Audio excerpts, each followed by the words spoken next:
Hello everyone, Mr. Minnick's my name, math is my game, and today what we're going to be looking at here in stats class, it's select topics. This really does have a lot to do with chapter 4. So, factorials, we'll get started with those. Factorials. Okay. There are several common misconceptions about them. So factorial notation looks like this. It's a little n with an exclamation point right next to it. And a lot of people say, well, it's an n that's very excited and it's an n that's very happy. Well, it's not.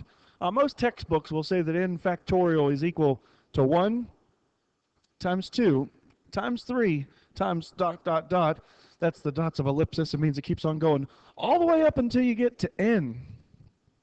Okay? So what that means is if you had something like 3 factorial, that would be, well, actually, I kind of wrote that in inverted order. I'm sorry about that. It's really n times n minus 1 times n minus 2 times ... times 3 times 2 times 1. Okay, sorry about that in the beginning. So I wrote that backwards. So it's really 3 times 2 times 1, which simplifies to be just 3. Okay. So basically, whatever the number n is, well, it should be an integer. If not, you can't necessarily find the factorial, but you multiply all the way down until you get to 1 as the last term that you're multiplying by. I don't like this part of what books do because it really doesn't help us answer this question. What's 0 factorial equal to? Okay. So to answer that question, I think a better way to answer that is to write down what a factorial is. A factorial is a way to determine the number of ways, the amount of ways, the number of unique ways that one, that's a person, that's you, that's me, that's us, that one could arrange n items, objects, things. How many ways could we arrange n things? And there's a classic example that I always use. Suppose we had the letters. Suppose we're arranging the following letters. The letter C, the letter F, the letter K, and the letter U. How many different ways could we arrange them? Of course, you could have C, F, K, and U. You could have C, F, U, K. You could have C, K, U, F. You could have C, K, F, U. You could have C, U, F, K. And then you could have C, U, K, F. Okay, so if we start with the C's, we can see, no pun intended, that there's 6 different ways. If we start with F, we would have F, C, K, U, and F, C, U, K. And let me jump to the K's for a minute. K, C, F, U, K, C, U, F, K, F, C, U, K, F, U, C, K, U, F, C, and K, U, C, F. Let me go to the U's. We've got U, C, F, K, U, C, K, F, U, F, C, K, U, F, K, C, and U, K, C, F, and U, K, F, C. So it's pretty clear to see that we've got 6 ways here, and we've got 6 ways here, and we've got 6 ways here. And then, let's see, so that's 18. We've got F, U, and K, C. So I guess there's 23 ways that we could arrange those for. So how many ways could we arrange nothing? How many ways could we arrange nothing? We can't. And because of that, 0 factorial equals 1. Okay. So that's kind of an odd phenomenon, that 0 factorial equals 1. Okay, but the reason is because of the definition of what a factorial is. Okay? All right, so the next thing we need to look at is called permutations. Permutations. Permutations. N is the variable that represents how many items there are. And then R is how many items we pick or choose or select. So permutations are a little bit different because permutations uses a formula, and the formula goes like this. Little n, that's a subscript n, capital P, little r, and again r is written as a subscript. So the formula to find the number of permutations is given by n factorial divided by the quantity n minus r, the quantity factorial. And what permutations tell us is how many unique ways we can arrange. We can arrange n items if we choose r items. That sounds kind of weird, but it's saying, okay, so we've got this many, and we're going to pick not all of them. One thing that we should note here with permutations, n should be bigger than r. Because let's face it, if n equals r, in the event that n equaled r, we'd have this. We'd have npr is n factorial over n minus, if n equaled r, n and r would be the same thing, and the same thing subtracted from itself is 0, and we'd have 0 factorial, which would just be n factorial. So it's kind of pointless to talk about permutations if we're picking all of the ones we have. So technically, if we have 10 things and we're picking all 10, that's just a permutation. Or I'm sorry, that's just a factorial. So factorial and permutation are the same thing if n and r are the same. So anyway, hopefully you realize that n's got to be bigger than r. Okay. So there is a key word here with permutations that we are arranging. Okay, and I'm going to go ahead and highlight that word, arrange. Okay. And so now we're going to have one more formula, and then we'll compare and contrast permutations and combinations and see how they relate. Okay. So the last item up for bids today is combinations. Combinations. And combinations tell us how many unique ways we could choose our items if there are n items from which to choose.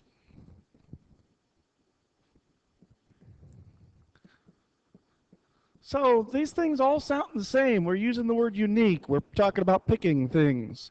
With permutations, we're arranging them. With combinations, we're just choosing them. Okay.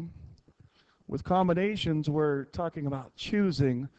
With permutations, we're talking about arranging. With factorials, we're talking about arranging also. Okay. So factorials and permutations, remember, if n and r are the same, they're really the same thing. But a combination says how many ways we can choose. How many different unique ways could we choose? How many combinations of these things? Okay, so the formula here goes like this. N and r mean the same thing. Sub n, capital C sub r. And then, so this is going to be n factorial divided by the quantity n minus r, the quantity factorial. So at first, it appears that that formula is identical to the permutations formula. However, there is more to it. there is an r factorial in the denominator also. And if you're using a calculator to punch these in, you got to be real careful. Okay. So that's the formula for combinations. And I think what we'll do is just take a look at a few combinations and permutations and factorials. Okay. On this, I should note that n is greater than or equal to r. You could pick all r items, and it actually wouldn't be the same as just n factorial, and we'll see why in a minute. Okay. All right. So examples. Find each. So let's see. Number 1, we'll find 4. Number 2, we'll find 5. Number 3, we'll find 6. So 4 factorials, 4 times 3 times 2 times 1, which is 12 times 2. I guess that's 24. But wait a minute. What about that? What about this one? Yeah, I didn't want to write that. You know what that was. Okay. So this is going to be 5 times 4 times 3 times 2 times 1. So it's going to be 24 times 5. So this is 120. 6 factorial would be 6 times 5 times 4 times 3 times 2 times 1. Or 120 times 6. So that was going to be 720. Okay. So that's how factorials work. In case you're wondering, there actually is a factorial button on the calculator, whether it's a TI-83, TI-84, an Nspire, the red calculators, they all have factorial buttons on them. Okay, so 6 on the TI-83, it's under PRB, it's math PRB, and there's the factorial button. Okay, so 6 factorial is 720. Okay. All right. So let's look at some permutations now.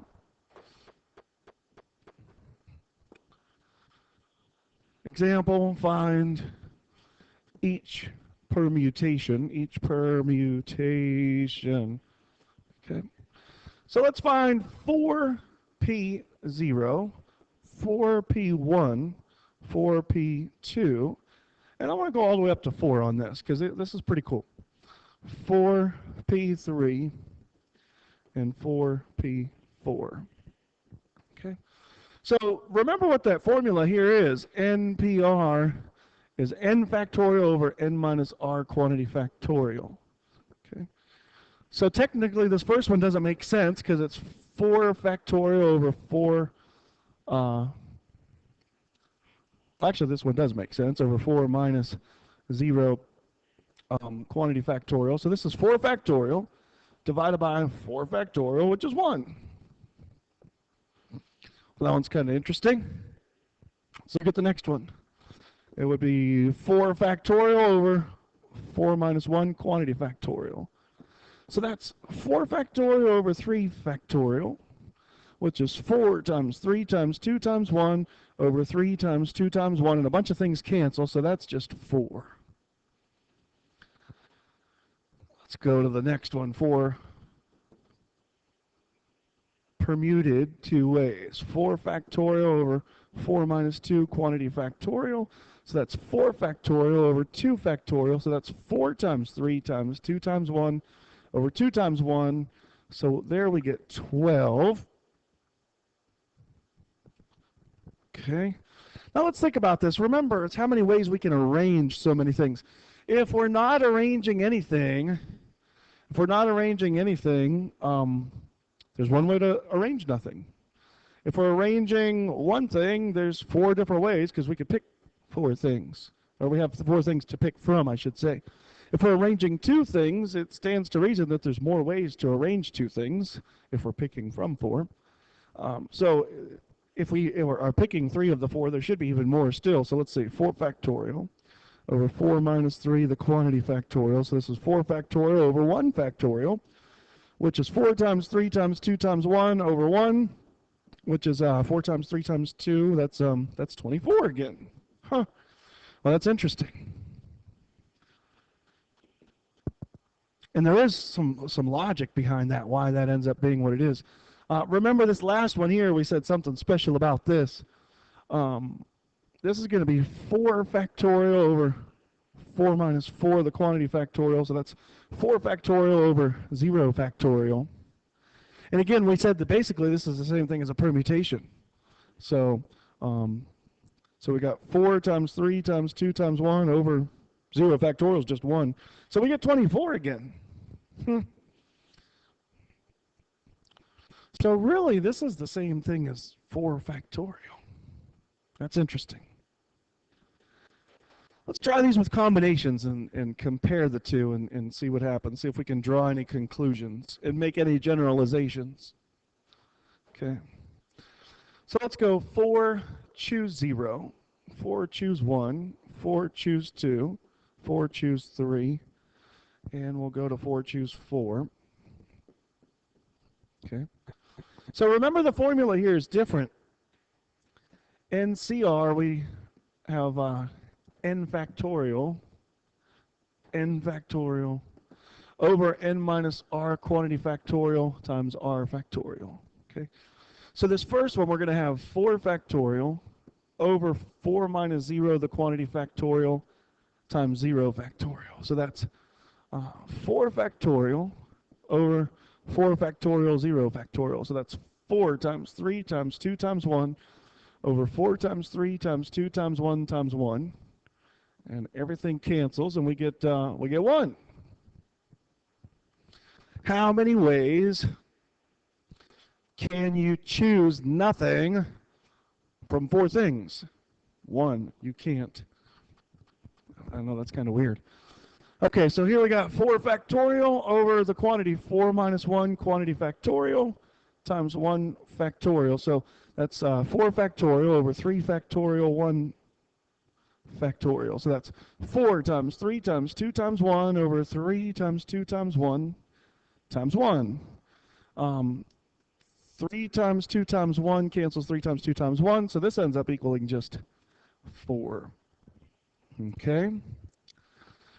If we pick 2 items, we're going to have 4 factorial over 4 minus 2 quantity factorial times 2 factorial. So that's 4 factorial over 2 factorial 2 factorial. So that's 4 times 3 times 2 times 1 over 2 times 1 times 2 times 1. The 2 and the 1 cancel the 2 and the 1. And we can actually cross cancel. That 2 is a 1 and that 4 is a 2. So that's going to be 2 times 3. I guess that's going to make the 6. It's going to make that 6.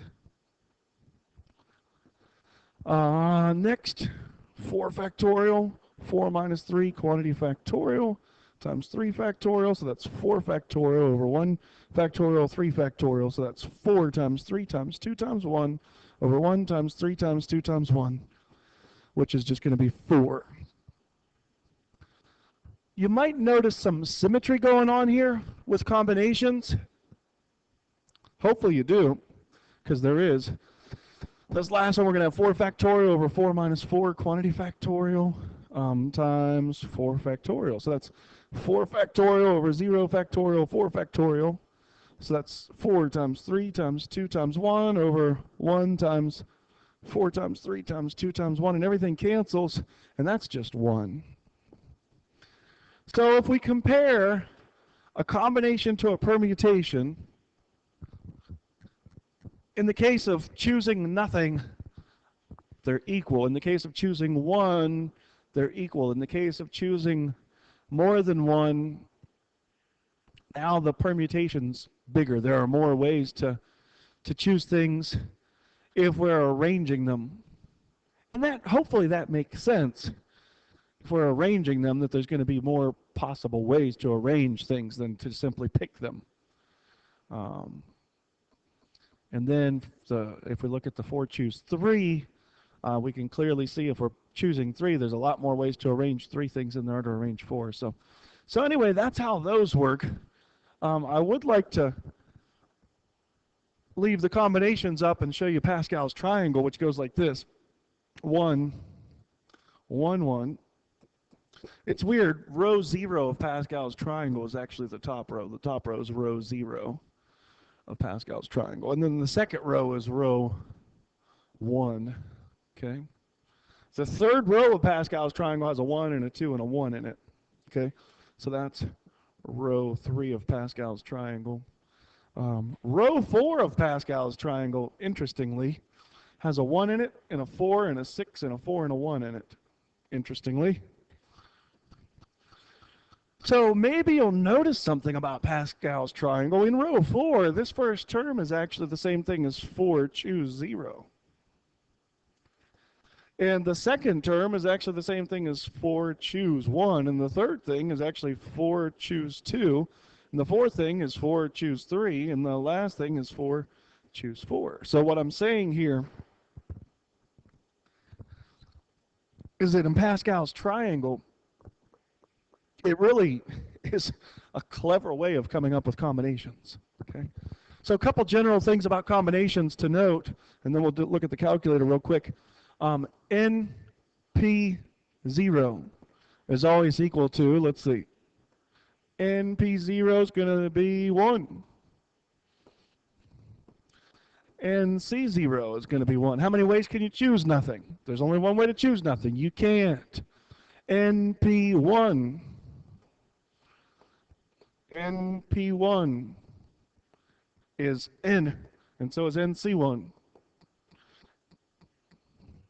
NC1 is N. Okay? NPN is really N factorial. NCN is really 1. And there's some others, but I'm going to go ahead and just leave those at that. Okay, so real quick, let's just try one on the calculator. Let's try 2 more, actually. Let's try 8P6. Okay, we'll use the calculator for this. You could do those by hand. By hand, it would look like this. It would be 8 factorial over 8 minus 6 quantity factorial. So that's 8 factorial over 2 factorial. Don't think the 8 and the 2 can cancel. It's 8 times 7 times 6 times 5 times 4 times 3 times 2 times 1 over 2 times 1, and not much cross cancels. That's going to be a big number. So on the TI-83, when I do this, I need to put in the n value first, the 8. So 8 math probability in the permutation here. 8 permuted 6 ways. I get 20,160. I get 20,160. Okay, I told you it was going to be a big number, and it is. So the way that the TI-Nspire does these is a little different. The TI-Nspire, you can actually type in NPR. It's kind of interesting. You just type in NPR. NPR. Once the R makes it in there, notice it goes from italics to not italics. NPR, parenthesis, and then you put N first, and then a comma, and then you put the R. So NPR 8 and 6 is 20,160. We get the same result. Okay. I'm pretty sure that the red calculators do this the same way the TI-83 does. Pretty sure about that. Pretty sure about that. Okay. So when I went to cut that out, that didn't work so hot. So let's try that one more time.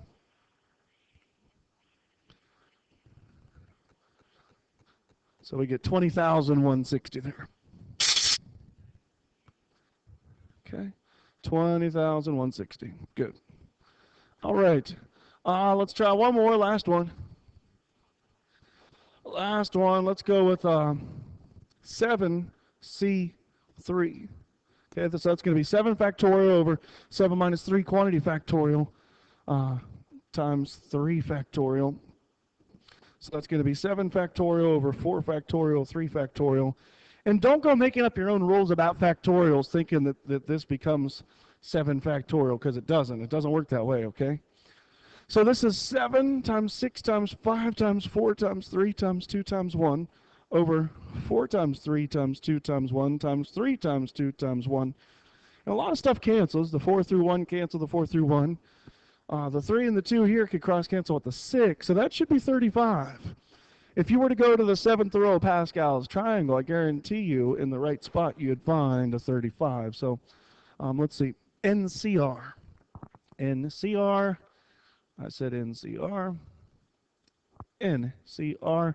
Parenthesis. And that was, what do we have? 7 choose 3. 7 choose 3. And there we go, we get 35, okay? So that's it, it's been real, it's been fun. There's a Math Excel assignment on this tomorrow that you'll be working on in class. I hope everybody has a terrific, wonderful, fantastic day, and maybe gets a chance to go out and enjoy the snow. Whether you sled ride or build a snowman, it'd be good snow for building a snowman. So that's it. See you next time. Good.